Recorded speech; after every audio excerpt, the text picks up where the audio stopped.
तीन तलाक देने के बाद इनको वापस अपनाने के लिए इनको प्रताड़ित किया गया, और प्रताड़ित ऐसा वैसा नहीं, इनको कहा गया कि आपको अपने ससुर के साथ हलाला करना होगा। दादा दूसरी दो बीवियां रखते थे क्या? ये आपका बाप हलाला की औलाद है? ये आपका बाप भी हलाला की औलाद है कि आपको पता नहीं था? क्या बहन है कि आपको नहीं लगता मुस्लिम में ये सब चीज़ें आज भी हो रही है?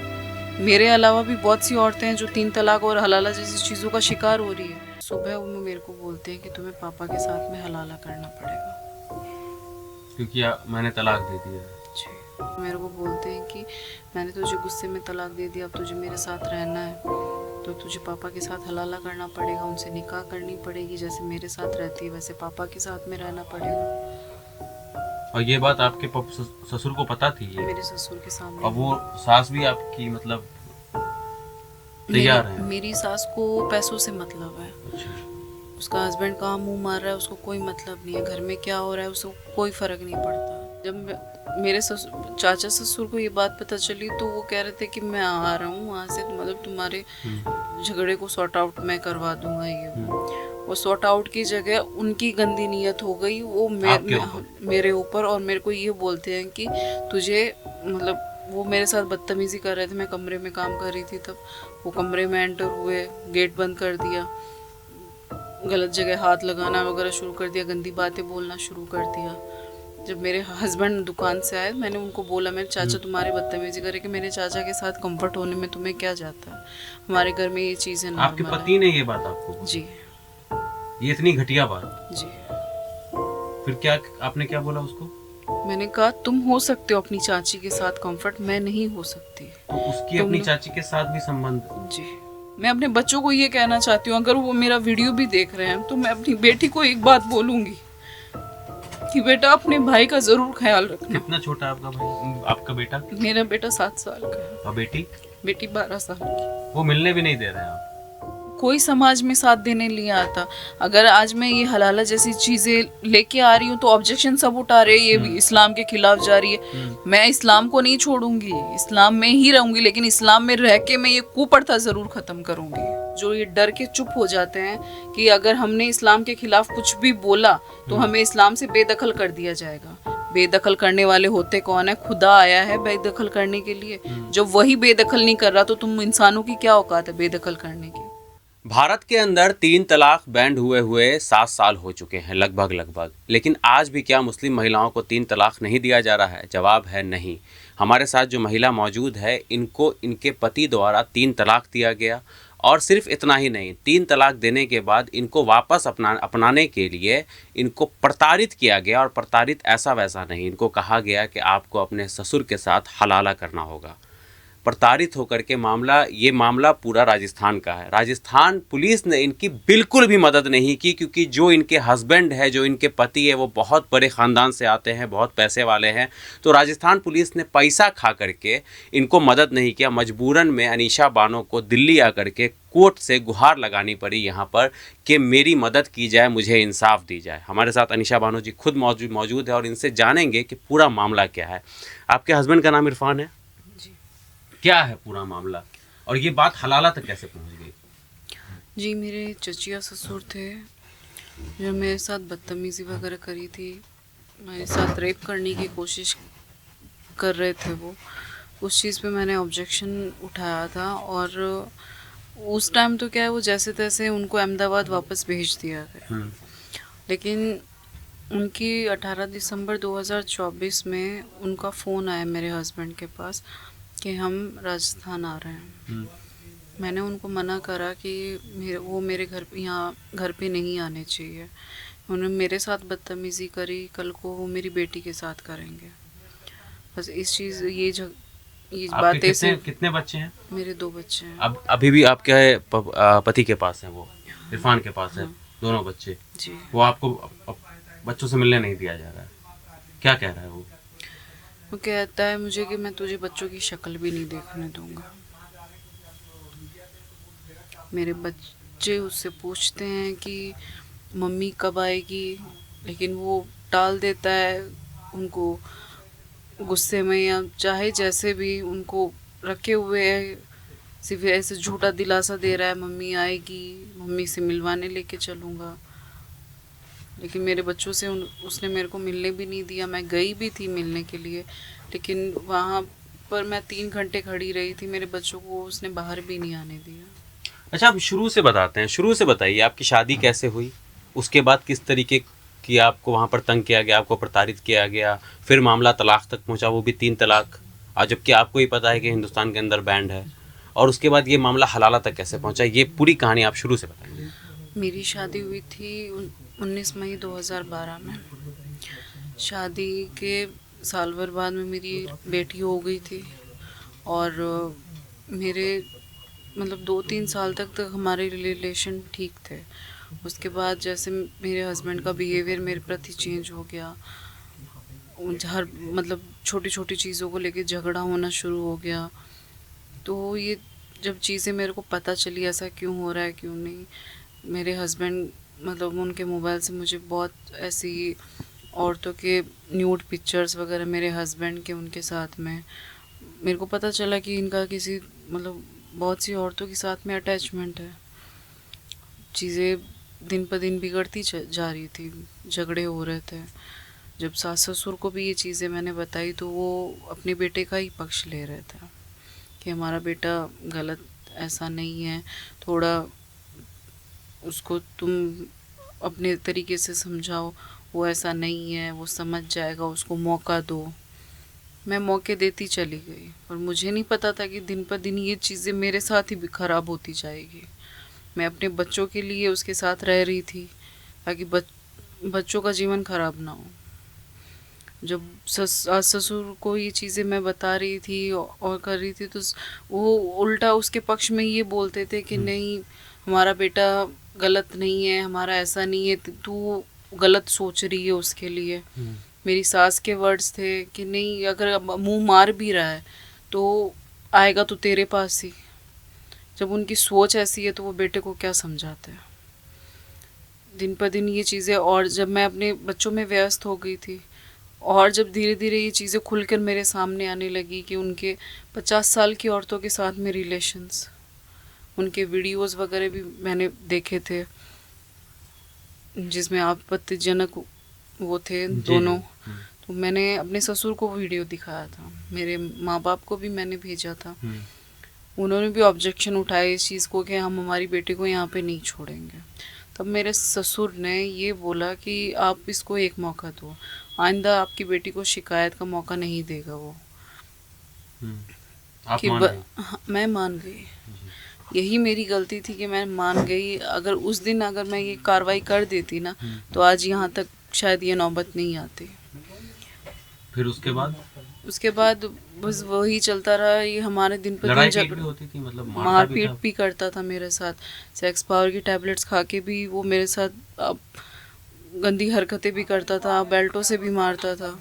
और जब ये चीज़ें हमारे घर में बस झगड़े होते ही रहते थे इन चीज़ों को लेके।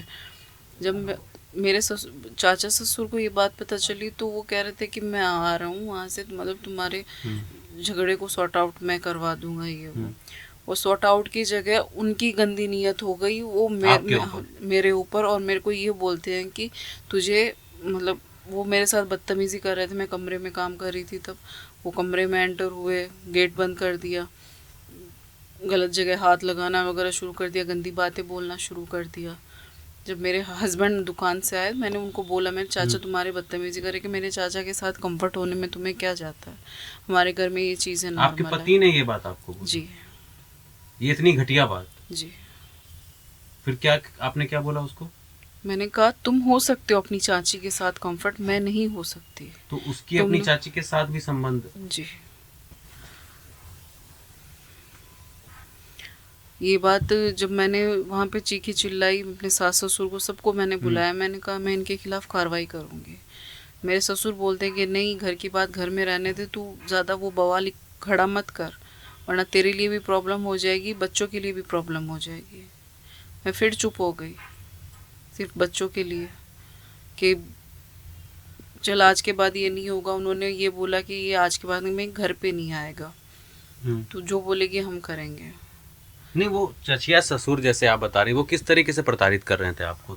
वो मेरे को ये बोल रहे थे कि हमारे घर में ये सब चीज़ें चलती रहती है, जैसे हम कंफर्ट होते हैं सबके साथ में, हमारे साथ भी तो कंफर्ट रहे, फ्रैंक रहे। तो हर एक रिश्ते की मर्यादा होती है। और क्या एज होगी उस घटिया आदमी की? उसकी 45 48 और आपके हस्बैंड का उस अपनी चाची के साथ एक संबंध है, तो वो आपको कैसे पता चला? जी, एक आप बात बताइए कि हम दोनों हैं, जैसे एक लिमिट होती है रिश्ते की कि आप एडल्टी जो होती है कि हंसी मजाक में, वो एक आदमी अपनी वाइफ के साथ ही कर सकता है, अपनी चाची के साथ में नहीं करेगा। ये एडल्टी जो सेक्स की इनकी बातें होती है हंसी मजाक में, वो सिर्फ हस्बैंड वाइफ के बीच तक सीमित होती है, ना कि बाहरी औरतों के लिए। वो अपनी चाची से ऐसी मजाक करता था, अपनी चाची को ये बोलता था। एक बार जब मेरा हस्बैंड वहाँ पे गया हुआ था अहमदाबाद, तो वो अपनी चाची को ये बोलता है कि मेरी सेटिंग करवा दे। उसकी चाची ये बोलती है कि अनीशा है ना, तुझे सेटिंग की क्या ज़रूरत? कि नहीं, अनीशा तो वहाँ पे डेगाना है अभी। तो उनका बोलना क्या था मेरे हस्बैंड का कि चल छोड़ सेटिंग, तो तुम हो ना अपनी चाची को, तुम ही काफ़ी हो।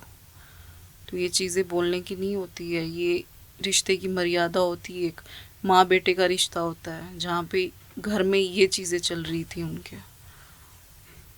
फिर मामला तलाक तक कैसे पहुंचा? जी, वापस वही था कि 18 दिसंबर 2024 को वो मेरे उनके चाचा वापस आ रहे थे अहमदाबाद से। मैंने उनको बोला, उनको ठहराना आप होटल में ठहराइए, घर पे मत बुलाइए। बस ये बातें हमारी झगड़े में बदली। उन्होंने मेरे को गुस्से में तलाक बोला, घर से बाहर निकाल दिया।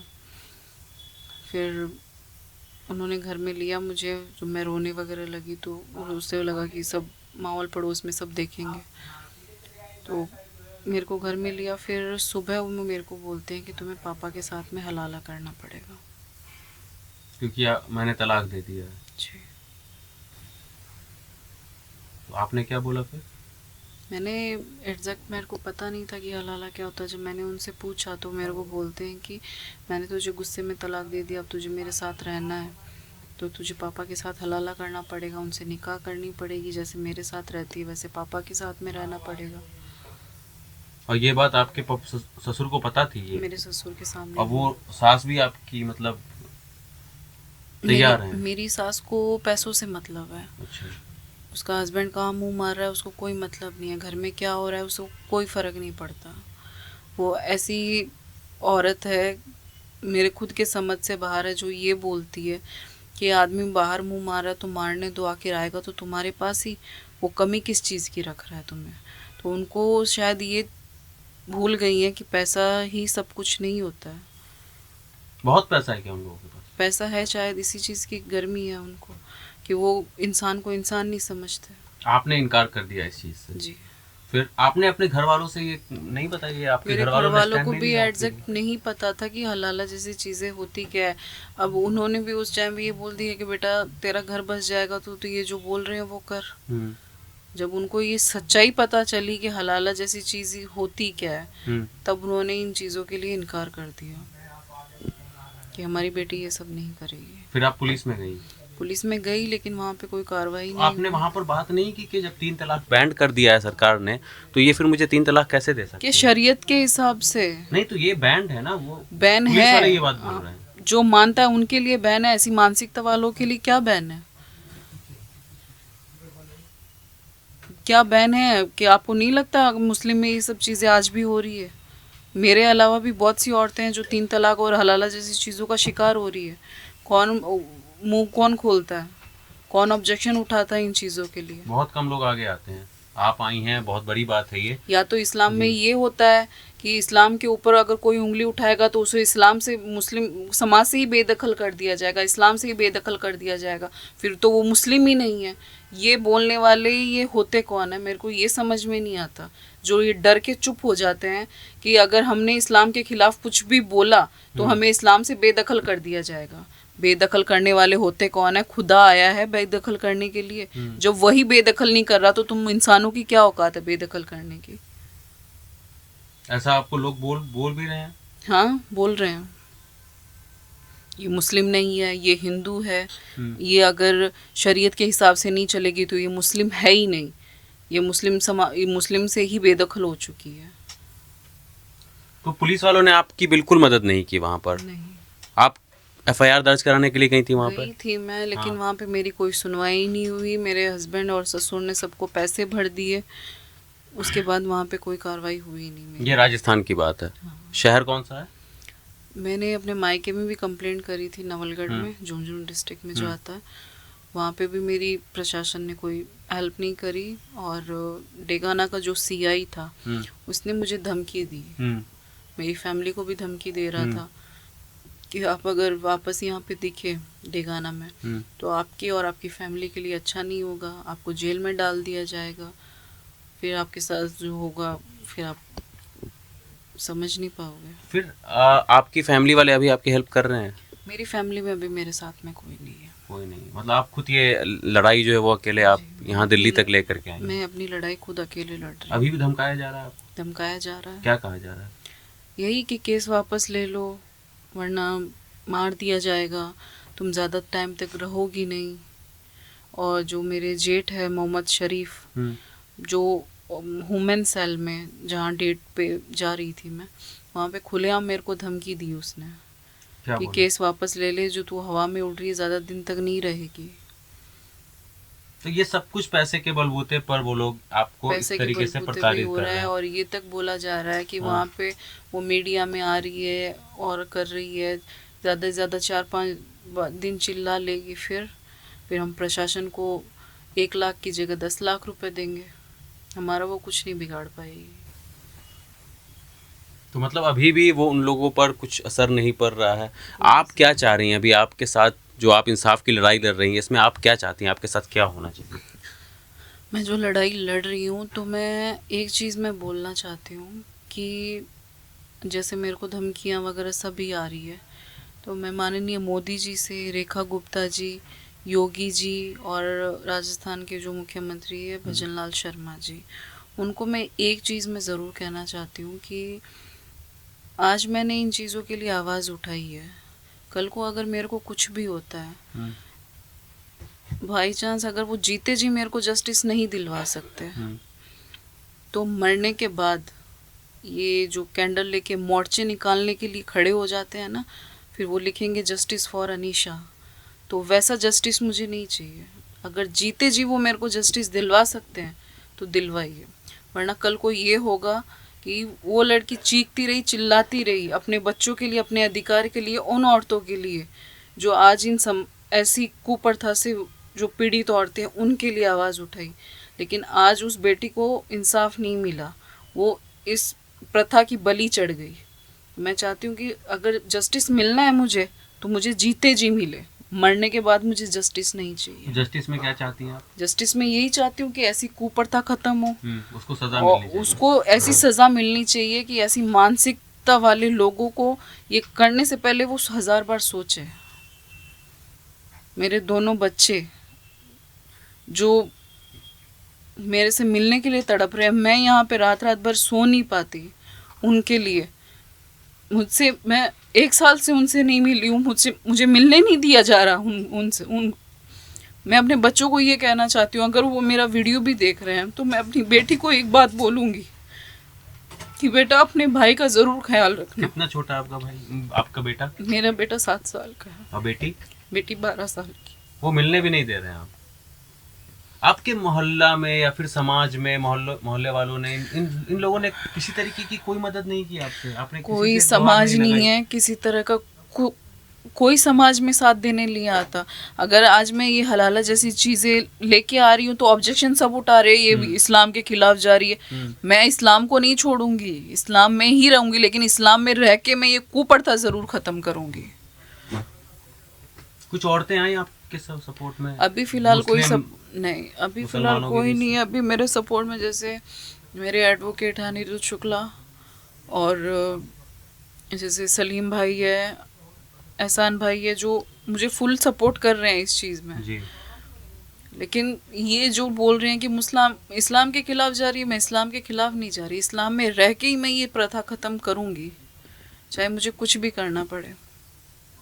आप सबको सजा दिलवाना चाहती हैं मतलब? बिल्कुल सज़ा दिलवाऊंगी, उन लोगों को ऐसी सज़ा दिलवाऊंगी कि उनकी जो भी ऐसी मानसिकता लेके घूमता है, उनकी ये दिमागी हालत ज़रूर ठीक होगी। अभी जो धमकाया जा रहा है, आपको क्या कहा जा रहा है? अभी फोन पर भी धमकी मिल रही है क्या? धमकी मिल रही थी, मेरे रिश्तेदारों में भी फ़ोन जी। किया गया और बहुत से ऐसे बोला जा रहा था, उसको बोलो केस वापस ले ले वरना अच्छा नहीं होगा उसके लिए, आगे जाके बहुत दिक्कत होने किसी वाली है कंप्लेन उसको। नहीं किया आपने जब धमकी आ रही है तो? नहीं, अभी मैंने मामला कोई जब complaint- कानूनी लड़ाई लड़ने की है, तो जब वो लोग धमकी दे रहे हैं, धमकी में क्या कह रहे हैं? जब मार देंगे या कुछ कर देंगे आपको? हाँ जी बिल्कुल। मेरा जो जेठ है मोहम्मद शरीफ और उसका चाचा सलीम, वो तो मेरे को खुले में धमकी दे के गए हैं कि केस वापस ले ले, ज़्यादा दिन की मेहमान नहीं है तू, अच्छा नहीं होगा तुम्हारे लिए, हमारा तो कोई बाल भी बाका नहीं कर पाएगा।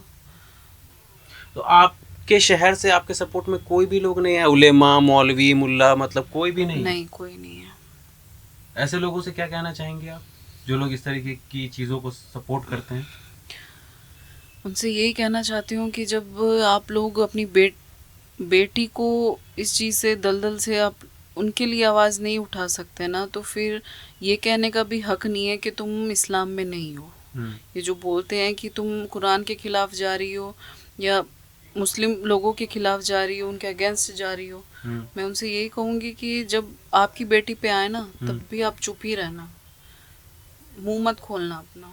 हियरिंग हुई है यहाँ दिल्ली में आपकी अभी तक? अभी नहीं हुई, अभी टाइम है। वकील साहब आपके क्या कह रहे हैं कि मामला क्या है, अगर आपको इंसाफ मिलेगा वो- नहीं मिलेगा? हाँ, वो कह रहे हैं कि हम आपको इंसाफ दिलाएंगे, प्रोसेस उनका जारी है। जी। 3 तलाक के ऊपर क्या कह रहे हैं वो? 3 तलाक पे वो यही कह रहे हैं कि ये चीज़ें बैन हो चुकी है और उसको 3 साल की सज़ा भी मिलेगी। आपको लग रहा है कि आप दिल्ली आई हैं वहाँ से लड़ के, फिर आप यहाँ पर कहीं ना कहीं पे रह रही होंगी, पैसा खर्च हो रहा होगा, तो ये इंसाफ की लड़ाई आपके लिए एक लंबी लड़ाई भी हो सकती है, तो आप तैयार हैं? मतलब जब तक आपको इंसाफ नहीं मिलेगा आप लड़ती बिल्कुल रहेंगी? बिल्कुल तैयार हूँ मैं। और बच्चे आपको अपने वापस चाहिए बच्चे मुझे वापस चाहिए। किसी भी हाल में? बच्चे मैं उस इंसान के पास छोड़ ही नहीं सकती वहाँ पे, जिसके बाप की तो माँ मानसिकता का ऐसी हक हो। हो, बच्चों से भी तो पूछा जाता है ना कि आप किसके पास रहना चाहते हैं? बिल्कुल पूछना चाहिए, जी। बिल्कुल पूछा जाएगा, बट मैं उस इंसान के पास अपने बच्चे नहीं छोड़ सकती जिसके बाप की मानसिकता ऐसी हो, उसकी खुद की मानसिकता ऐसी हो और उसके चाचा की मानसिकता ऐसी हो। वहाँ पे अपने बच्चे मैं छोड़ नहीं सकती, खासकर मेरी बेटी। तो आपने जो कंप्लेन किया है या जो एफआईआर दर्ज किया है, जो कोर्ट के अंदर आपका मामला है, तो इसमें किन लोगों के नाम है? आपके ससुराल के सभी लोग हैं या सिर्फ आपके मेरे हस्बैंड हैं? ससुर कालू मोहम्मद, मेरे चचिया ससुर सलीम राव और मेरे हस्बैंड इरफान राव, उनकी चाची हिना, उनकी बहन रूबीना, कुर्शिदा और शाहिना। बहनें क्या बोलती थी उनकी जब आपने बताया होगा बहनें उनको? ये बोलती थी कि भाई तहसीलदार का बेटा है, ये नहीं करेगा तो कौन करेगा, हमारा एक ही भाई है। तो शादी क्यों की? नहीं करना चाहिए था उनको शादी? उनको घर में बहू नहीं चाहिए, उनको घर जी। को में नौकरानी चाहिए जो चुपचाप उनके काम करती रहे, उनके जुल्म सहती रहे। बाकी वो क्या कर रहे हैं क्या नहीं कर रहे वो उनसे मतलब ना रखें। वही हो रहा था मेरे साथ 13 साल में। तो शादी के शुरुआती दौर से ही ये सारी चीजें शुरू हो गई थी? हाँ, 2-3 साल में ये चीज़ें शुरू हो गई थी। जब आप रोकने की कोशिश आपने तो की, क्या जवाब मिलता था वहां से? वहाँ से यही जवाब मिलता था कि चुप रहो, मारते थे, मेरे को मारपीट करते थे, ज़्यादा बोलने की ज़रूरत नहीं है। मेरे ससुर के वर्ड्स ये होते थे कि औरतों में तो दिमाग ही नहीं होता। तो मैं उनसे यही पूछना चाहती हूँ कि शायद आपको पैदा करके आपकी माँ ने भी बड़ी गलती करी है, उनमें भी दिमाग नहीं था जैसे जो आप जैसी मानसिकता वाले बेटे को पैदा करा उन्होंने। अभी जैसे मेरे हस्बैंड को 18 नवंबर 2025 में वुमेन सेल आना था, तो वहाँ के जो आईओ ऑफिसर है कुलदीप सिंह, उनको फ़ोन करके मेरा हस्बैंड ये बोलता है कि मेरी दादी मर गई। तो मैं ये पूछना चाहती हूँ उस इरफान राव से कि 8 साल पहले जिस औरत की मैंने सेवा पानी की थी वो औरत कौन थी? आपके दादा दूसरी 2-2 बीवियां रखते थे क्या? या आपका बाप हलाला की औलाद है? हाँ, तो उनके घर में तो आम बात हो गई नहीं? आम बात हो गई। जब वो ये बोल रहा है मेरी दादी मर गई, तो दादी तो 8 साल पहले ही मर गई थी। ये कौन सी दादी थी? या आपका बाप भी हलाला की औलाद है कि आपको पता नहीं था? ये ऐसी घटिया मानसिकता वाला परिवार है ना, ये परिवार नहीं है। अगर गंदी लैंग्वेज में बोलूँ ना मैं, बट मैं इस्तेमाल नहीं करूँगी। बहुत गंदगी भरी पड़ी है इनके घर में।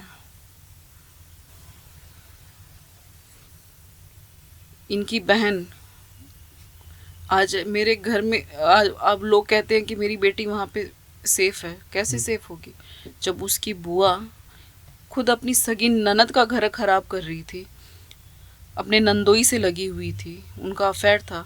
वो भी श्योर नहीं है कि उनकी वो जो लड़की है वो उसके हस्बैंड की है कि नहीं। मुझे तो लगता है वो उसकी नंदोई की है। ऐसे परिवार में आपको लगता है मेरी बेटी सेफ रहेगी? बिल्कुल भी नहीं है। कितना टाइम हो गया आपको दिल्ली आए हुए? दिल्ली आए मुझे 6 महीने हो गए। 6 महीने हो गए। वकील साहब क्या कह रहे हैं कि अभी कितना समय और लग जाएगा इन चीज़ों में? अभी तारीख आनी बाकी है, जैसे डेट 6 जनवरी की है वहाँ पे। अब देखो वहाँ पे क्या प्रोसेस होता है, वहाँ वो तो वकील साहब ही आपको बता तो पाएंगे। हियरिंग वहीं पर होगी ना, राजस्थान में या फिर दिल्ली में? दिल्ली में। दिल्ली के अंदर होगी 6 जनवरी। हाँ। ठीक है, शुक्रिया हम सर।